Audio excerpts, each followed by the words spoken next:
La main du patron se promenait sur la cuisse de sa femme, mais il tremblait à chaque fois que sa main se rapprochait. Quand sa femme, qui avait accepté de l'épouser, vit cela, elle repoussa ce lâche. Le patron, qui n'avait pas touché sa femme depuis 3 ans, en était très désolé. Sa femme, qui ne pouvait pas parler, lui a demandé ce qu'il voulait confirmer. Bessillan voulait confirmer si la photo de la cuisse de sa femme envoyée par le ravisseur était réelle, mais il a dû abandonner à cause de la résistance de Xizu. Cela soulagea Xizu, car le ravisseur était lui-même. Il a pris lui-même la photo de sa cuisse pour inciter son mari à demander le divorce, mais à ce moment-là, son téléphone portable a de nouveau été pris par Bessillan. Bessillan soupçonnait que c'était grâce au téléphone portable de sa femme que Xizu savait qu'il s'agissait de la photo, alors il a rapidement éteint le téléphone portable qu'il avait reçu du ravisseur. Bessillan, qui a reçu le téléphone portable de Xizu, n'a pas pu s'empêcher de cliquer sur le message de discussion sur le téléphone portable. Il a vu Xizu discuter avec son prédécesseur. Une photo sur celle-ci montrait clairement que le prédécesseur aimait Xizu. Bessillan était jaloux.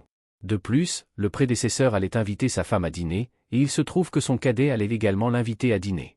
Et c'était au même moment et au même endroit. À ce moment-là, Xizu et le seigneur Chi Xiangjiu étaient déjà en train de dîner, et Bessillan arriva juste après. Ce son a fait savoir à Xizu que Bessillan était également là, mais ils avaient seulement accepté de se marier, et les étrangers ne connaissaient pas leur relation, mais ils ne voulaient pas saluer Bessillan ici, mais Bessillan voulait venir le saluer, ce qui les a fait s'asseoir tous les 4 ensemble.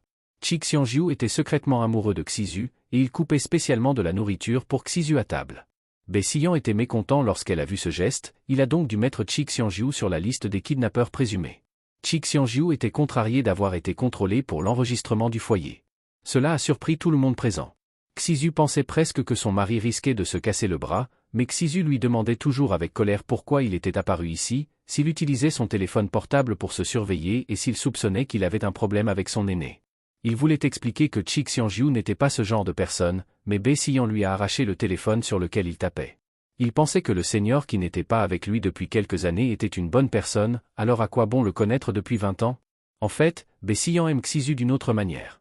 Il a fait en sorte que Xizu soit interprète en langue des signes au sein du bureau présidentiel. Mais depuis qu'il a été utilisé par les ravisseurs pour menacer Bessillan, les paroles de Bessillan selon lesquelles elle l'appellerait après que sa femme se soit transformée en cadavre ont rendu le triste Xizu déterminé à divorcer. La nuit, il était temps pour lui de se déguiser en kidnappeur et de négocier avec Bessillan. Cependant, alors qu'il était sur le point de partir, il s'est rendu compte que la voiture ne démarrait pas. Le parking automatique a fermé la porte et l'a renvoyé à la place de parking avant qu'il ne parte. La voiture a également allumé automatiquement la radio.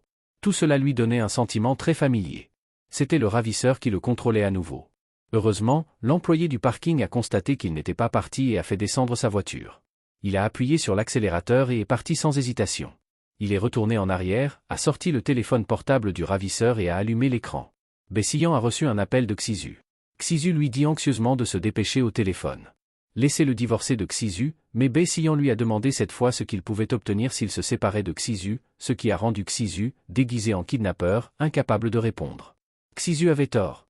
Bessillan a juré de dire au ravisseur qu'il ne le laisserait pas réaliser son souhait, puis a raccroché le téléphone parce qu'il avait acheté de la nourriture pour sa femme. Xizu ne pouvait pas comprendre ce que pensait Bessillan, mais lorsque Bessillan est rentré chez lui, il a dit à Xizu qu'il ne divorcerait pas. Il a inventé une raison pour ne pas salir son nom. En fait, la véritable raison pour laquelle il n'a pas divorcé était dans son action suivante. Se voile à lèvres en a donné la raison. Après cela, Bessillan a couru vers le lit de Xizu et s'est allongé, et a demandé à Xizu d'aller au lit avec elle, et a éteint les lumières après cela. Xizu alluma les lumières avec mécontentement. Xizu était tellement en colère qu'il s'est approché du lit, a attrapé l'oreiller et s'est allongé, mais quand il a vu Bessillan lui faire face, il a tourné la tête de l'autre côté. Xizu pouvait juste se retourner et lui faire face docilement, puis Bessillan lui dit que puisque les ravisseurs pouvaient trouver sa tente de bureau, il connaîtrait également leur maison et qu'il pourrait dormir paisiblement ce soir avec lui à ses côtés. Xizu regarda Bessillan en face, et à ce moment-là, il se sentit en sécurité et s'endormit.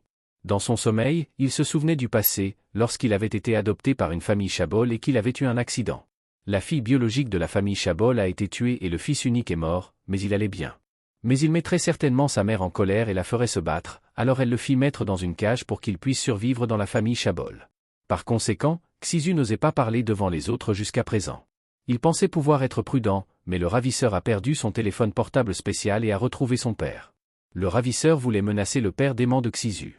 À ce moment-là, Xizu a reçu un appel de son père et a découvert que c'était le kidnappeur qui avait appelé. Il était terrifié et le kidnappeur voulait savoir ce que Xizu avait fait avec son téléphone, et quand il a appris que Xizu avait dit qu'il voulait divorcer de Bessian, le kidnappeur pervers était très heureux.